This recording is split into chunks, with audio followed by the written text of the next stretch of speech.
What if I told you that the hook you trust the most, the one you've tied on thousands of times, is the very reason you're going home empty-handed in the winter? It sounds crazy, right? We blame the cold front, the barometric pressure, a dozen other things. But the real culprit might be that piece of metal right at the end of your line. Today we're talking about why your standard, all-purpose fishing hook is fundamentally flawed for cold water, and I promise you, by the end of this video, you will look at your tackle box in a completely different way. We are going to expose a simple truth that separates the guys who catch fish year-round from those who pack it in when the frost hits. So let me ask you this, and be honest in the comments. Do you just use the same hooks all year, or do you change things up when it gets cold? Let's get into it. For generations, we've been taught a few simple rules in fishing. Big bait, big fish, match the hatch.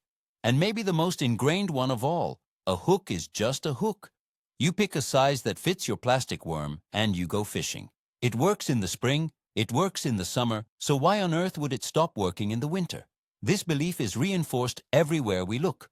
Tackle companies market their hooks as all-season workhorses.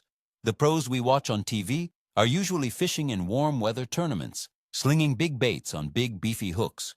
It's a habit passed down from our fathers and grandfathers. It's simple, it's familiar, and it feels right. But that comfort is a trap. It's the reason so many anglers get frustrated and hang up their rods from November to March. They're applying warm weather logic to a cold weather problem, and it's doomed to fail from the start.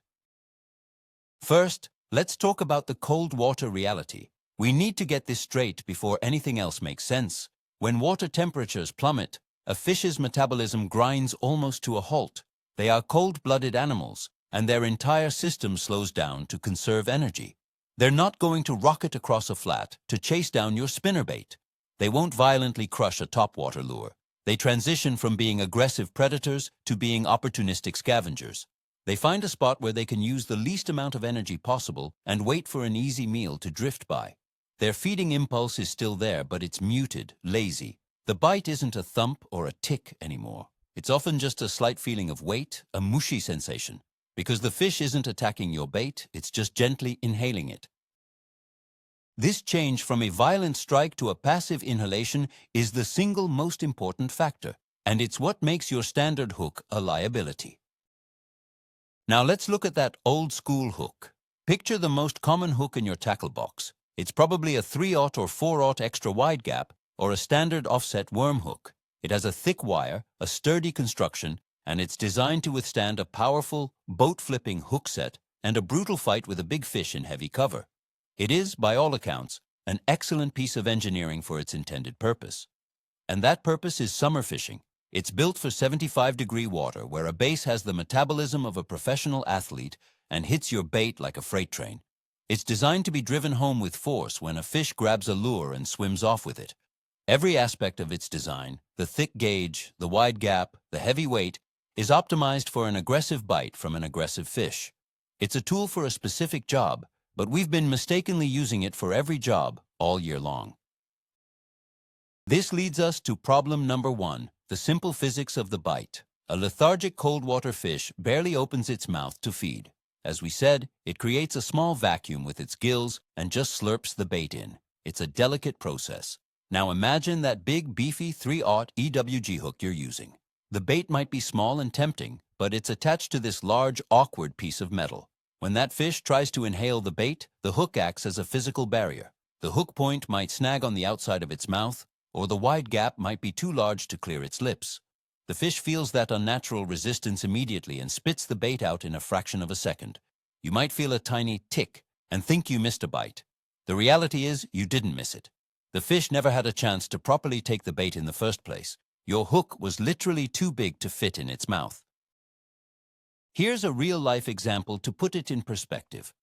Imagine you're at a barbecue and someone hands you a massive triple-decker cheeseburger. You're hungry and you want to eat it. But for some reason, you can only open your mouth about 1 inch wide. You can try to nibble at the edges, you can push it around, but you physically cannot get that burger into your mouth to take a real bite. You'll eventually give up in frustration. That is exactly what a winter bass is experiencing when you present it with a 4-inch finesse worm rigged on a heavy 3/0 hook. The meal looks appealing, it's right there, and the fish wants to eat it. But the delivery system, the hook, is preventing it from doing so. It will nose up to it, maybe try to suck it in, feel the oversized metal, and reject it instantly. It's not that the fish aren't biting, it's that we are making it physically impossible for them to do so. Next up is problem number 2, hook weight and buoyancy. This is something 90% of fishermen never even consider. That standard thick wire hook you love is heavy. When you rig a small, soft plastic on it, the hook's weight completely dominates the action of the bait. Instead of a slow, tantalizing horizontal fall that a lethargic fish can track and intercept, your bait plummets to the bottom like a rock. Remember, a winter fish is all about energy conservation.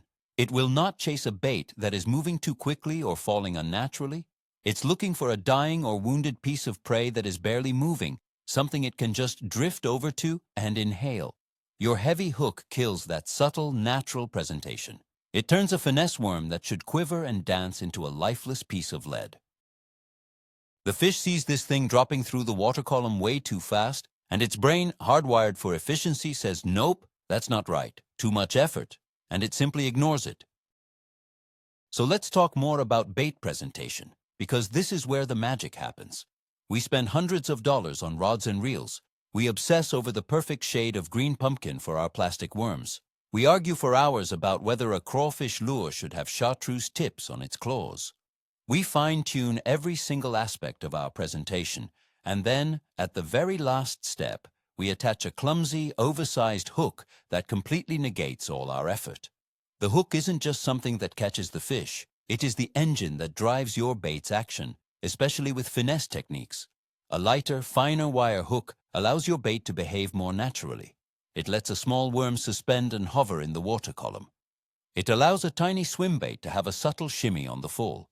It transforms your bait from a dead piece of plastic into something that looks alive, vulnerable, and easy to eat. And in the dead of winter, that is the only thing that will trigger a bite. Now, you've probably heard the old saying about the hard mouth of a winter fish. Guys will tell you that a fish's mouth gets bony and tough in the cold, so you need a big, strong hook to get good penetration. This is one of the biggest and most persistent myths in fishing. While the cartilage in a fish's mouth may become slightly firmer in cold water, it doesn't turn into a solid plate of armor. The real issue isn't the hardness of the mouth, it's the weakness of the bite. A cold water fish doesn't clamp down hard. When you set the hook, you are not pulling against a clamped jaw fish that is helping you drive the point home. You are trying to penetrate that tissue with very little assistance from the fish itself.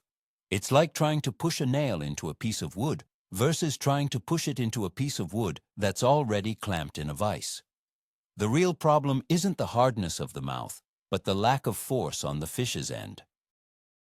This brings us to the actual science of penetration. This is pure physics. The amount of force required to penetrate a surface is directly related to the surface area of the point being driven into it. Think about it this way. Would you rather try to push a thick nail through a piece of leather with your thumb or a sharp, thin needle? The needle will slide through with almost no effort, while the nail will require a huge amount of force. Your fishing hooks work exactly the same way. A thick-gauge, heavy wire hook has a much larger diameter point. It requires a significant amount of force, a powerful, sweeping hook set, to drive that point past the barb. A smaller, fine wire hook has a needle-sharp point with a tiny diameter. It requires exponentially less force to achieve penetration. In the winter, when you're dealing with a soft bite and potentially some slack in your line, you can't always get that perfect, powerful hook set. The fine wire hook does the work for you, penetrating with just a firm pull or a simple reel set. So, if the science is so clear, why do we all keep sticking with those big, heavy hooks? There are a couple of reasons. The first one is ego. Let's be honest, there's a certain satisfaction in rigging up a big 5/0 hook. It feels powerful. It makes us believe we're about to catch a giant. A tiny size 6 hook feels like we're going for bluegill, even if it's the right tool for the job.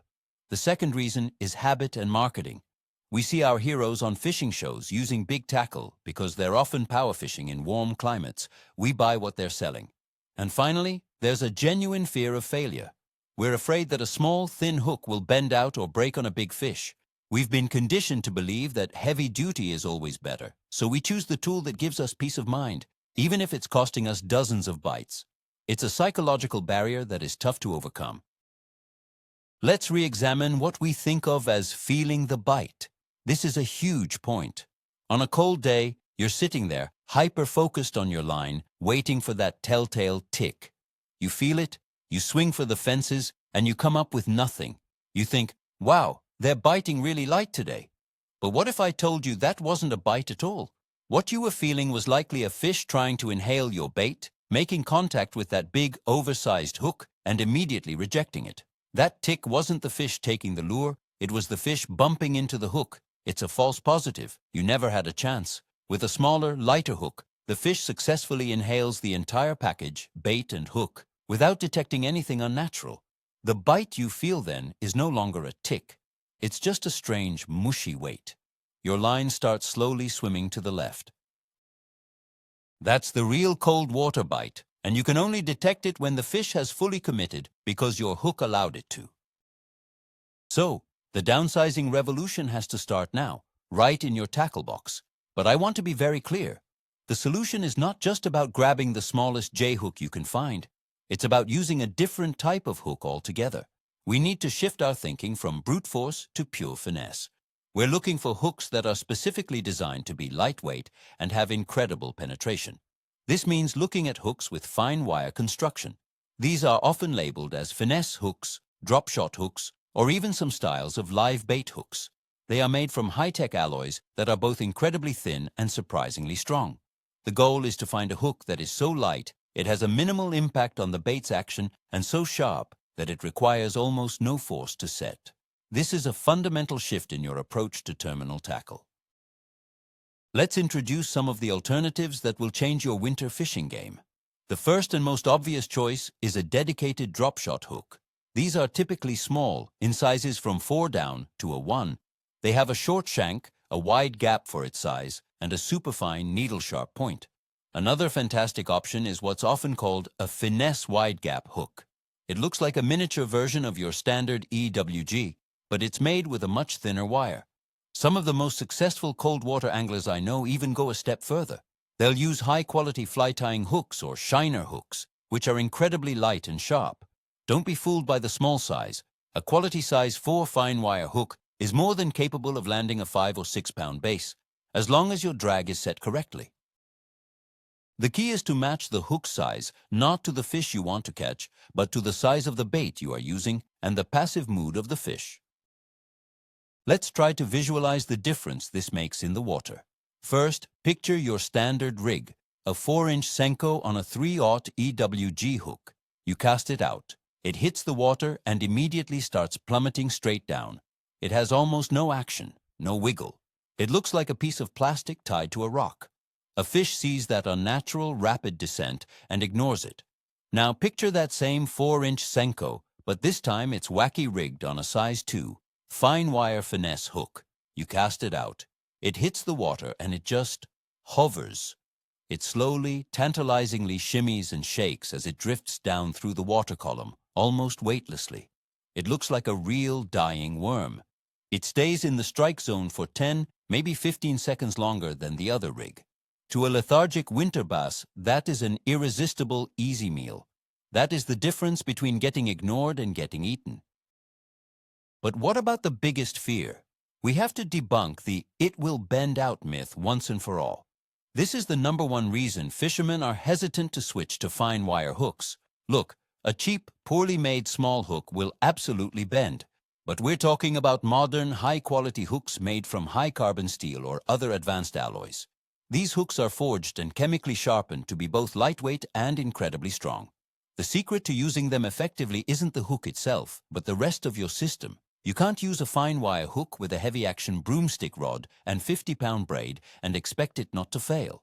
You have to fight the fish with your rod and your drag system. A medium-light action rod will act as a shock absorber, and a properly set drag will let the fish run without putting undue pressure on that small hook. It's a complete system that works in harmony. When you learn to trust your gear, you'll realize how much power these little hooks truly have. Let me tell you a quick story from my own experience that made me a believer. I was on a reservoir in late February. The water was about 40 degrees and nobody was catching anything. I was with a buddy and we were both throwing shaky heads on standard 3/16-ounce jigs with a typical hook. For 3 hours, nothing. Not a single bite. I was getting frustrated, so I decided to do something crazy. I cut everything off and tied on a size 6 drop shot hook. I put a tiny 3-inch worm on it and added just one small split shot about a foot up the line. It looked ridiculous. My buddy laughed at me. On my very first cast, as the bait was slowly falling, my line just went slack. I reeled down, gave it a gentle pull, and landed a 4-pound largemouth. I spent the next 2 hours catching fish after fish, while my buddy, using the correct setup, caught nothing. That day proved to me, beyond a shadow of a doubt, that in cold water, the hook is everything. So, how do you choose the right size? The first step is to forget the number printed on the package. A size 1 from one brand can be vastly different from another. Instead, focus on the physical properties. You want the lightest hook you can get away with that still has a sufficient gap to accommodate your soft plastic. A good rule of thumb for winter finesse fishing is to match the hook to the bait. For tiny 3-inch plastics, a size 6 or a size 4 is perfect. For slightly larger 4-inch baits, a size 2 or a size 1 is often the sweet spot. The goal is to have the hook be almost unnoticeable. It should not impede the bait's natural action in any way. When you rig your plastic, it should look balanced and natural. If the hook is causing the bait to hang weirdly or sink too fast, you need to go smaller and lighter. Let the bait be the star of the show, not the hook. Making this hook change also requires you to think about the connection to your line. This is critical. Using a tiny, fine wire hook is pointless if you're tying it to 20-pound test fluorocarbon. The line is so thick and stiff that it will kill the action of your lightweight rig just as much as a heavy hook would. You have to think of this as a balanced system. A small, lightweight hook pairs with a lightweight line. This means 6 or 8-pound test fluorocarbon or monofilament. If you're using braid as your main line, you need a long leader of light line, maybe 10 to 15 feet. This light line is less visible in clear, cold water, and more importantly, it's supple. It allows that little bait to drift and dance naturally. You simply cannot get the right presentation for lethargic fish on heavy line. It's a package deal, small hook, light line, and a rod with a soft enough tip to protect them both. Let's really focus on the impact on your lure's action, because this is the payoff. Take a classic plastic worm. On a big EWG hook, it's basically a stick. You have to impart all the action yourself by twitching and hopping it. But put that same worm on a small, lightweight finesse hook, maybe rigged wacky style or on a drop shot, and it comes alive. Every tiny current in the water will make it quiver. When you let it fall on a slack line, it will have a subtle, mesmerizing shimmy. It breathes. It looks vulnerable. It looks like an easy meal. This is what triggers the feeding impulse in a cold, lethargic fish. They aren't triggered by aggression or speed. They're triggered by weakness. By switching to the right hook, you are fundamentally changing your bait's personality from an aggressive intruder to a defenseless victim.